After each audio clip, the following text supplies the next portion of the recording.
ఏపీలో ఎన్నడూ లేని విధంగా ప్రజలు స్వేచ్ఛగా తిరుగుతున్నారని సీఎం చంద్రబాబు నాయుడు అన్నారు. అణగారిన ప్రజలకు సుపరిపాలన అందించడమే లక్ష్యంగా ఎన్డీఏ ప్రభుత్వం సాగుతోందని చెప్పారు.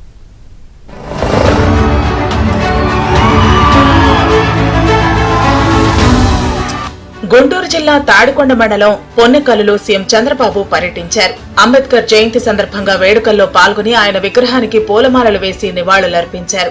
అనంతరం P4 కార్యక్రమాల లబ్ధిదారులతో చంద్రబాబు సమావేశమయ్యారు. మార్గదర్శులు బంగారు కుటుంబం లబ్ధిదారులతో ముఖాముఖి నిర్వహించారు. స్వయం సహాయక సంఘాల మహిళలతో సీఎం మాట్లాడి కష్టసుఖాలు తెలుసుకున్నారు. కులం అనే భావన అనాగరికమన్న సీఎం ఉన్నత చదువులు చదివి ఆర్థికంగా ఎదగాలని ఆకాంక్షించారు. అంబేద్కర్ విదేశీ విద్యా దీవెన్ను మళ్లీ ప్రారంభిస్తామని చంద్రబాబు తెలిపారు.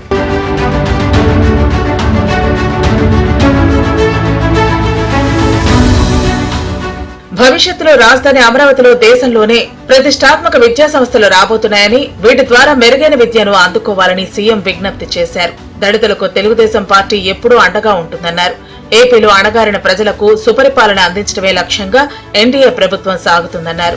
అభ్యర్థులు పెడితే 94% పెట్టిన అభ్యర్థులందరూ గెలిచారంటే అది ఆ రోజు ప్రజల్లో ఉండే అభిప్రాయం.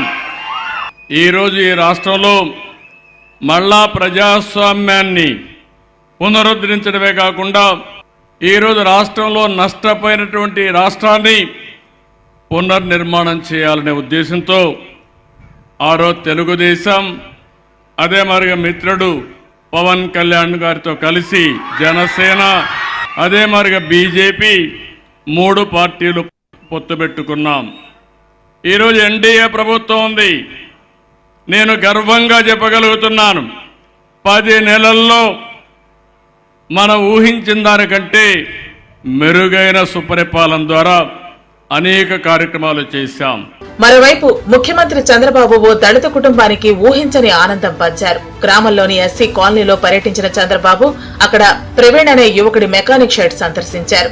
వాళ్ళ ఇంటికి కూడా వెళ్లారు. కుటుంబ సభ్యులతో మాట్లాడారు. బైక్ మెకానిక్ల సమస్యలు ప్రవీణ్ ద్వారా తెలుసుకున్న చంద్రబాబు మెరుగైన వసతులతో గ్యారేజ్ ఏర్పాటుకు ఆర్థిక సాయం చేయాలని, ఇల్లు కూడా మంజూరు చేయాలని అధికారులను ఆదేశించారు. అక్కడ బడ్డీ కొట్టు ద్వారా జీవనం సాగిస్తున్న వృద్ధురాల్ని చంద్రబాబు కలిశారు. వారిని అన్ని విధాలా ఆదుకుంటామని హామీ ఇచ్చారు.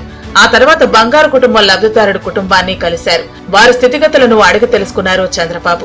పేదరిక నిర్మూలనకు ప్రభుత్వం చర్యలు తీసుకుంటోందని చంద్రబాబు వారికి హామీ ఇచ్చారు.